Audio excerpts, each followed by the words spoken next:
All right, and looks like we're live. We hit the button. So funny. Somebody was making fun of me from the last one. Like, you say that every time. It's like your comfort words. It is, man. It's so random. You hit let's go live, you never know exactly what you're gonna get. You hit let's go live, and sometimes YouTube's like, oh, you want to log out? Perfect. Here, you can log out. So anyway, looks like we're good. We hit the buttons. We did the stuff. Everything's working this morning, so that's a good thing. All right. Anyway, so we got a lot of updates to do. I want to cover some of the stuff that we kind of missed out on. If you guys were in the chats from the last one, we were talking a lot about some of the stuff that's happening with Levi Mboni. So apparently he was terminated, and some of the things. I got some insights to what happened there if you want some updates on that. First, we'll go into court updates. They had 2 court hearings this week, one on Wednesday and one on Thursday. And we'll talk a little bit about that and what's happening with those. We'll get into, I guess GFI is about 11,000 agents now, and Levi Mboni, and then we'll talk a little bit about the Heritage program, because there were a bunch of questions that were kind of thrown out, and it seems like nobody really knows what they're talking about. And this particular lady that I had talked to on LinkedIn, I went back to her and I said, hey, I'll send you the old Heritage program so you can actually have the documentation so you don't have to spread misinformation. But apparently that doesn't really matter to some people. They just do whatever they got to do and say whatever they got to say to have people lean their way, I guess. I don't know. So anyway, let's hop into some of these court filings so we can see a little bit of what's going on there.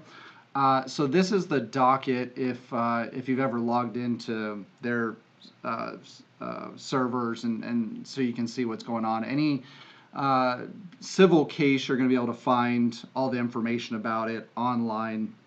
And this is where we get all of our information from. It's directly from the court.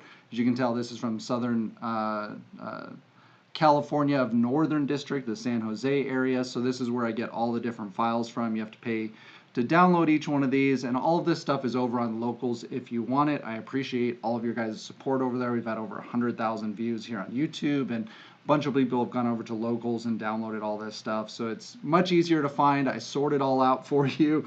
Instead of paying $1,000, I think we're probably in over $1,000 on the cost of all this stuff. You can get it for 25 bucks over on Locals if you want any of that. So what we're actually going to talk about, so there were 2 court dates that we basically had this week, and I'll probably be asking if I can see if I can get the transcripts from them so we can actually read them together and see a little bit more.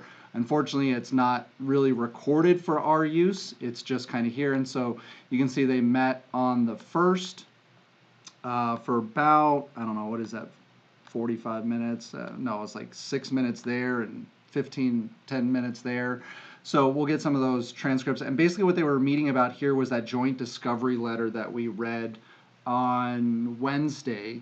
So basically what's happened is the WFG got permission to do discovery, and then we were supposedly waiting for just the protective order to be in place. That's been in place, but yet we still haven't had any of the information turned over to WFG. GFI is withholding all the information prior to Eric's termination because they don't want people to see all the stuff that's been going on there. That would be the text messages of him trying to recruit people, what he's been saying about WFG, the potential derogatory things that he's been saying, the lies that have been happening about Thali coming over, all of that stuff.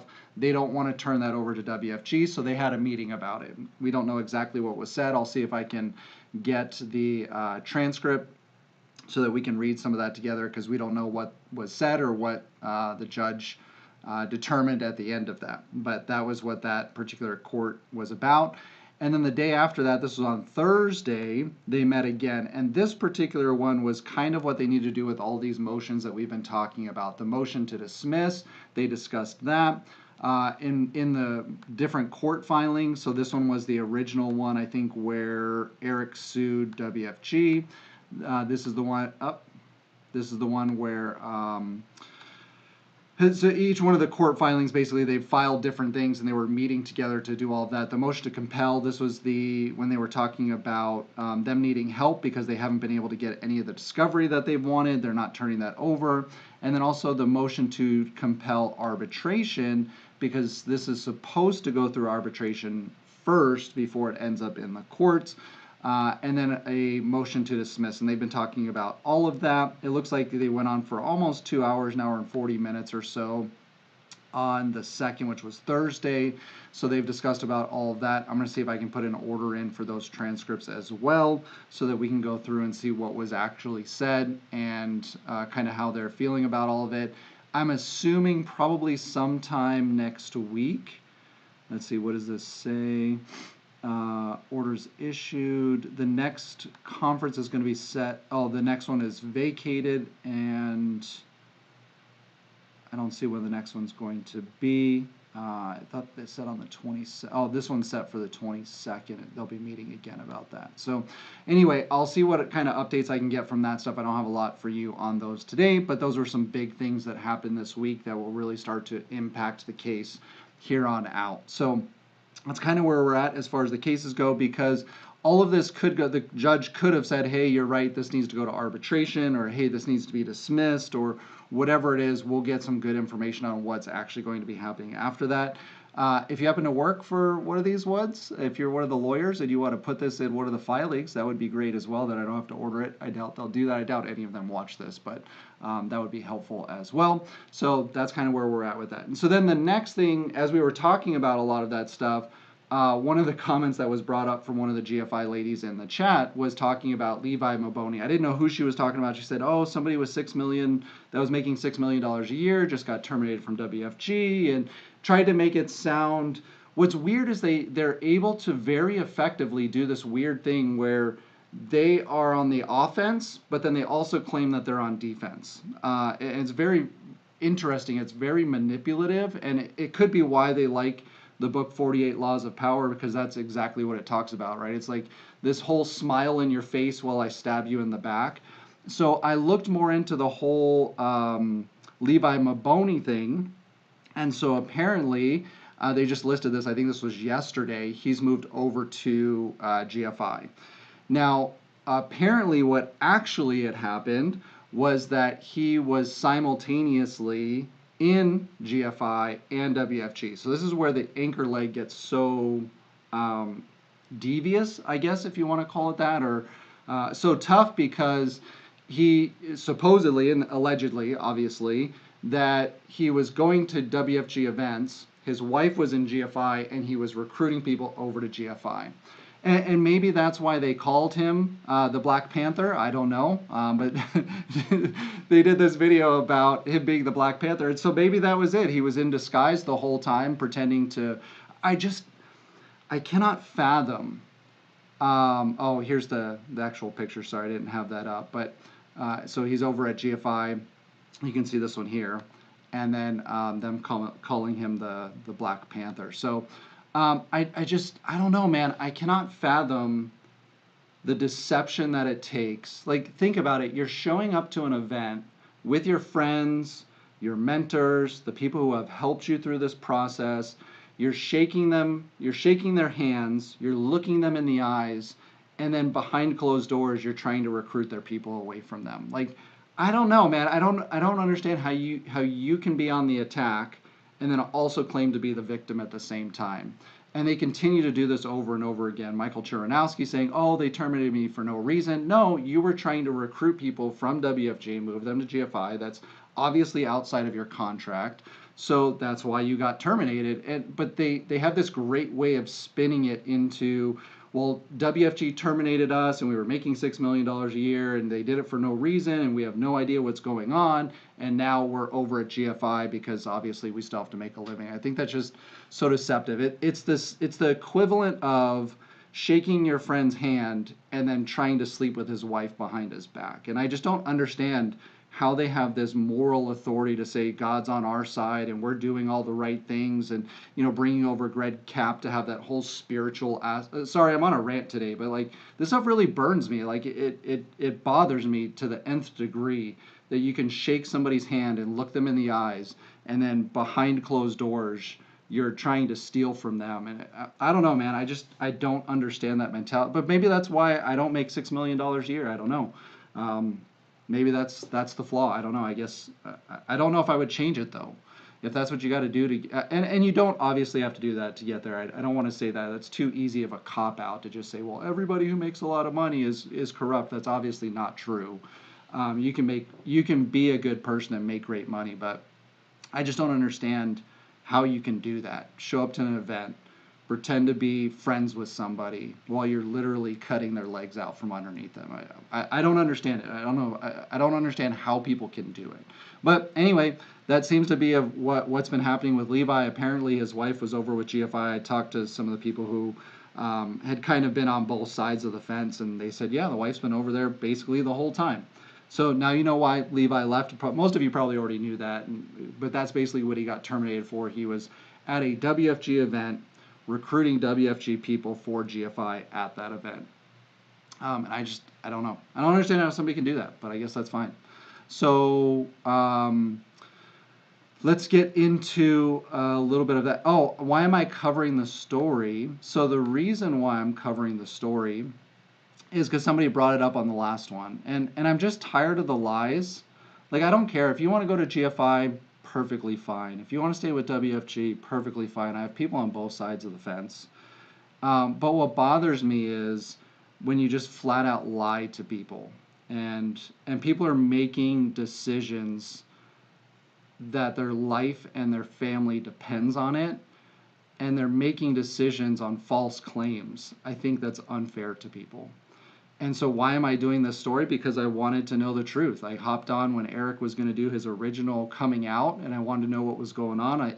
He made it sound like WFG was lying about all this stuff, and he was going to come out with all these wrongs that WFG had done, and that's not what had happened at all. And the more that we dig into it, the more we find out that Eric was the one lying this whole time.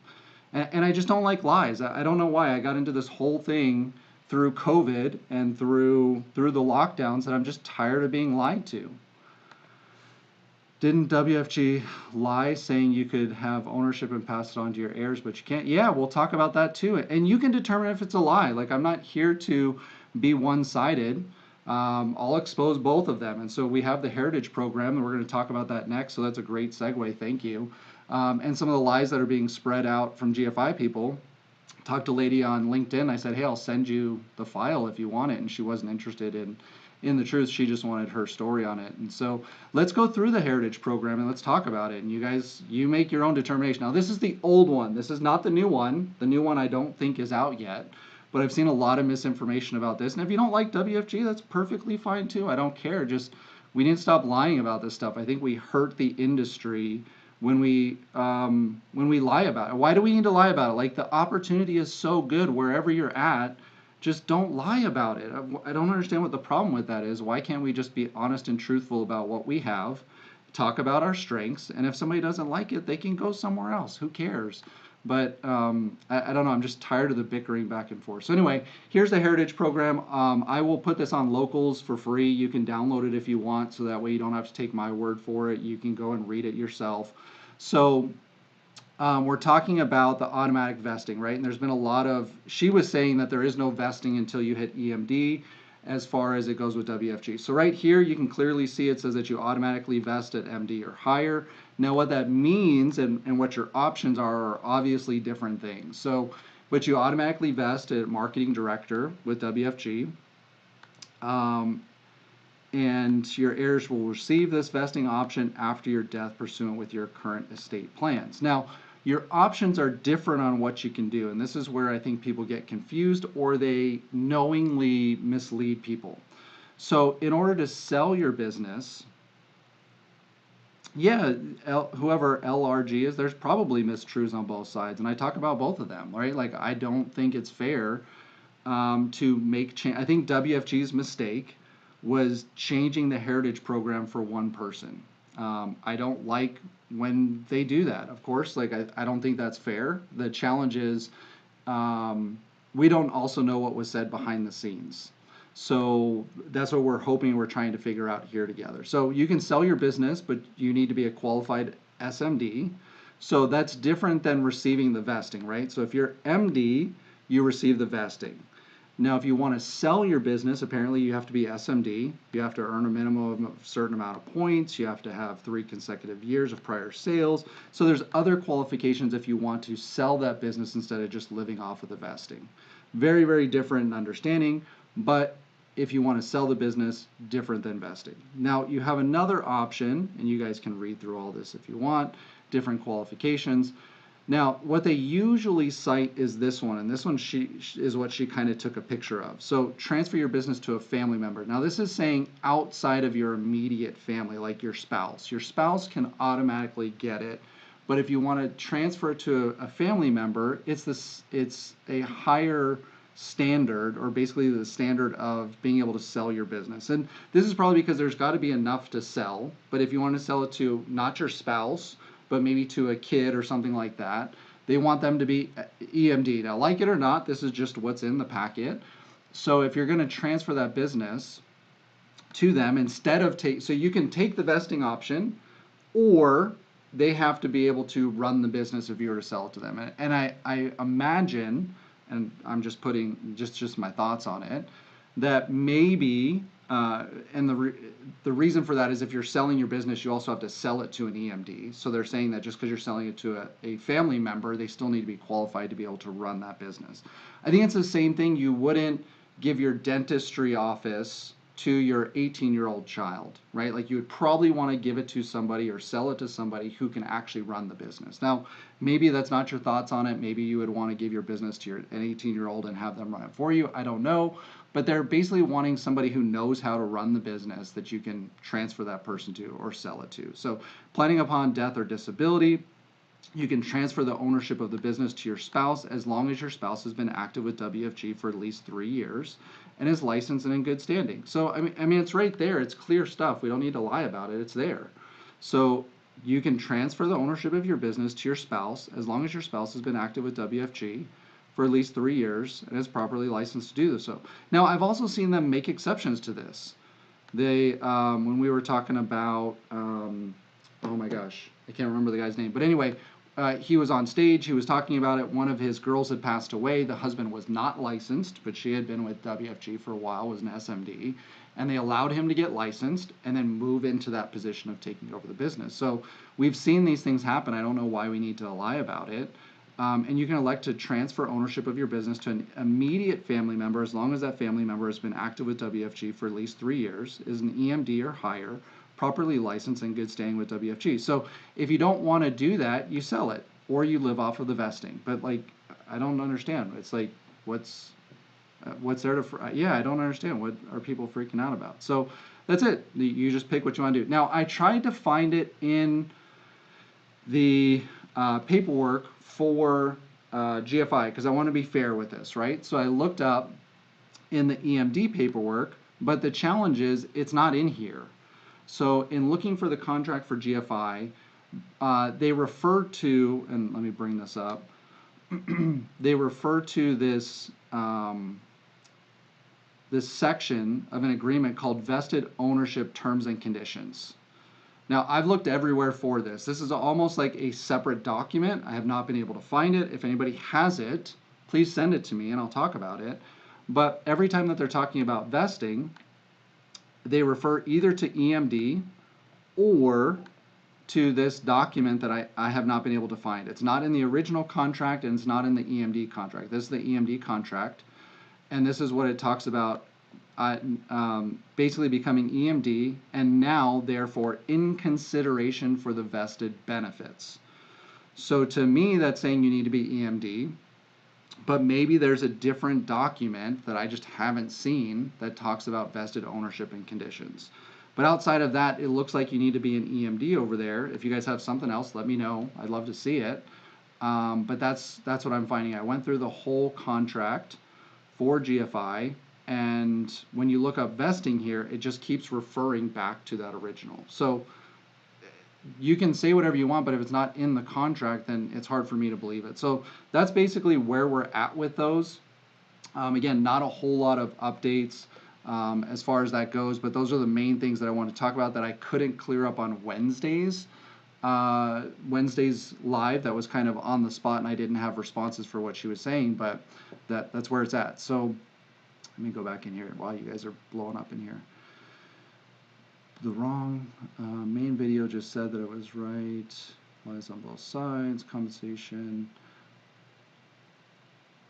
And I should actually do it. Also, if you're with WFG, read your AMA agreement and you'll know the truth. Yeah, we did that. So we have that listed on this YouTube as well. We went through the whole agent agreement for both GFI and WFG. Both of those videos are on YouTube. You can search for them. Because I think the other hard part is if you're not a lawyer, you don't know how to read this. And I'm not a lawyer, but I'm an engineer, so I guess it's almost close. That you gotta read between the lines, and words mean different things, and sometimes you gotta look that up. So if you need help going through your agent agreement on GFI or WFG, both of those are on my YouTube channel. Just search for them and you can find it. And we walk through that again. He said he was going to address if they lied. See the Heritage program. Yeah, I agree with that. I think the lies that I'm seeing are coming from the GFI side, unfortunately, on most of this stuff.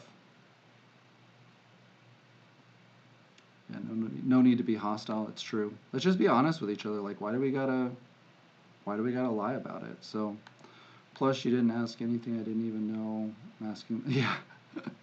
Anyway, no worries. Hopefully that answered your question. So today was pretty short. That's all I got, unless you got additional questions. Those were the main things that I wanted to cover, was just stuff that I couldn't go over on Wednesday's live on the spot. I didn't know who they were talking about. I didn't know what she meant, because there was somebody else I think that was making about $6 million that was talking about something. So anyway, that's Levi Mboni. That's kind of what's going on with everything with GFI. I will work on getting those transcripts so we can see what the judge actually said. Direct contact with specific life. Charisse is talking about she left as an MD and got direct contract with WFG, and she was still able to get all of her. Okay, cool. I didn't know that. I don't know how a lot of that stuff works. All I can do is just read the document. So I appreciate you guys sharing that stuff. And I don't know, I just want to get to an amicable place where the companies compete against each other based on of their virtues instead of lying about stuff. And I don't know, maybe we'll get there, maybe we won't. So appreciate y'all. It's a quick one for today. Have a great one. Have a great weekend. Catch you guys later. Bye.